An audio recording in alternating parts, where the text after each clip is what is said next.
Olá pessoal, o tema da aula de hoje é o mundo ao alvorecer do século XX. Vamos examinar as principais características da conjuntura mundial ao iniciar-se o século XX. É nesse início do século XX que se encontram as origens, as raízes do nosso tempo, da conjuntura histórica que atualmente vivemos no início do século XXI. Uma série de tendências, objetivos e componentes hoje presentes na atual conjuntura histórica têm suas origens, portanto, no início do século XX, e é por isso que é tão importante examinarmos esta conjuntura. O mundo que se inicia ao alvorecer do século XX é um mundo marcado pelo enorme predomínio da Europa sobre o resto do planeta.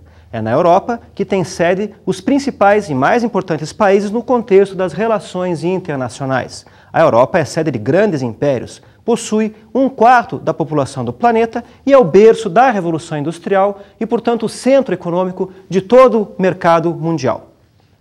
A conjuntura que se abre ao iniciar-se o século XX é marcada também por um enorme avanço do processo de industrialização, no qual a principal característica é a disseminação do processo de industrialização. Ou seja, um número cada vez maior de países também entra na fase de industrialização, quebrando, consequentemente, o monopólio exercido pela Grã-Bretanha, que até então era a única nação industrial do planeta. O início do século XX também é muito importante por marcar a expansão do processo de democratização do voto. Uma quantidade cada vez maior de pessoas agora é permitido exercer o direito de voto, alistar-se como eleitor e exercer efetivamente o seu papel de cidadãos. Ainda estamos muito longe de uma autêntica democracia de massas, porque são enormes as restrições ao exercício do voto, como veremos. Mas é um período muito importante, porque marca a origem da democracia de massas. Também é desse início do século XX que se constata uma enorme transformação no papel social da mulher. As mulheres não são apenas reservados os papéis de mãe e de esposa. A enorme expansão do mercado de trabalho, em especial no que se refere ao setor terciário da economia, de prestação de serviços, abre uma série de oportunidades de trabalho e de inserção profissional para as mulheres. Desta forma, verifica-se uma alteração fundamental e muito importante no papel social das mulheres, que se verifica até os dias de hoje.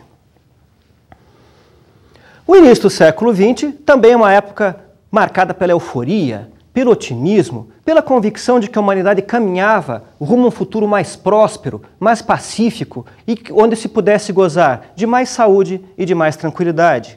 Todas essas componentes ficaram conhecidas como noção de progresso. O enorme avanço da ciência, da tecnologia, do domínio do homem sobre a natureza insuflava e disseminava essa ideia de progresso. Cada vez mais pessoas, em especial os intelectuais mais bem informados, defendiam a ideia de que havia um sentido para a história, e esse sentido era o sentido do progresso. Cada vez mais e de forma cada vez mais completa, o homem conseguiria lograr o domínio sobre todas as variáveis da vida social e da vida propriamente natural. E nesses termos, todos acreditavam então numa vida mais próspera e mais pacífica. Estaria de fato a humanidade caminhando em direção ao progresso? Será possível acreditarmos que existe um sentido para a história? Que existe um roteiro predeterminado para a história humana acontecer? Hoje em dia sabemos que não, mas ao iniciar-se o século XX, a euforia com os novos avanços científicos e tecnológicos, os avanços na medicina, na química, nas engenharias, reforçavam e confirmavam essa ideia de progresso que vai ser tão penetrante até a eclosão da Primeira Guerra Mundial. A predominância da Europa. Uma das variáveis mais relevantes que nos indica, que nos representa a predominância da Europa sobre o resto do planeta, diz respeito aos indicadores de ordem demográfica. A Europa tem uma enorme população que corresponde à 4ª parte da população de todo o planeta. Isto faz do continente europeu um continente de emigrantes, ou seja, um continente no qual vários países anualmente remetem dezenas de milhares, se não centenas de milhares de imigrantes para os países de colonização mais recente. Destes países, os mais importantes são os Estados Unidos, o Brasil, a Argentina e a Austrália.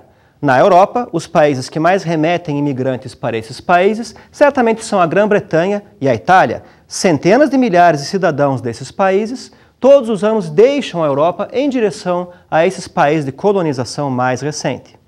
Para além das variáveis de ordem demográfica, é da mais alta relevância levarmos em consideração também alguns indicadores de ordem econômica, a fim de percebermos o papel central que a Europa desempenha nessa conjuntura mundial. A Europa é o berço da Revolução Industrial e nessa fase que se inicia com o século XX, percebe-se um novo patamar, um novo degrau de avanço tecnológico na Revolução Industrial, que vários autores chamam de Segunda Revolução Industrial. Em qualquer cenário, a Europa ainda é, e continua a ser, a região mais industrializada do planeta, submetendo com seu monopólio industrial o conjunto das outras regiões economicamente ativas. Isso resulta nas encomendas enormes, extremamente expressivas, de alimentos, matérias-primas e combustíveis que várias regiões subdesenvolvidas do planeta enviam para a Europa em acelerado processo de industrialização. Para além do papel central da Europa nesse circuito de trocas comerciais que organiza o mercado mundial, a Europa tem também um papel central no capitalismo financeiro. As principais praças financeiras do planeta se localizam na Europa e destas, a mais importante é a cidade de Londres, o maior centro financeiro do globo naquela época. Para além de Londres, apenas algumas outras poucas cidades têm real importância no capitalismo financeiro mundial e todas se localizam na Europa, como Amsterdã, Paris, Viena, São Petersburgo e assim sucessivamente. A conjuntura do início do século XX também é marcada por uma acirrada corrida imperialista. Os principais países da Europa, e mais tarde também os Estados Unidos e o Japão, vão se lançar a um acelerado processo de incorporação de vastas áreas na Oceania, na Ásia e também nas Américas aos seus impérios coloniais. Esses impérios coloniais coexistem com os antigos impérios coloniais do século XVI e é por isso que se refere sempre à conjuntura que vai do final do século XIX ao início do século XX como sendo uma corrida imperialista. Essa corrida imperialista vai ser um dos fatores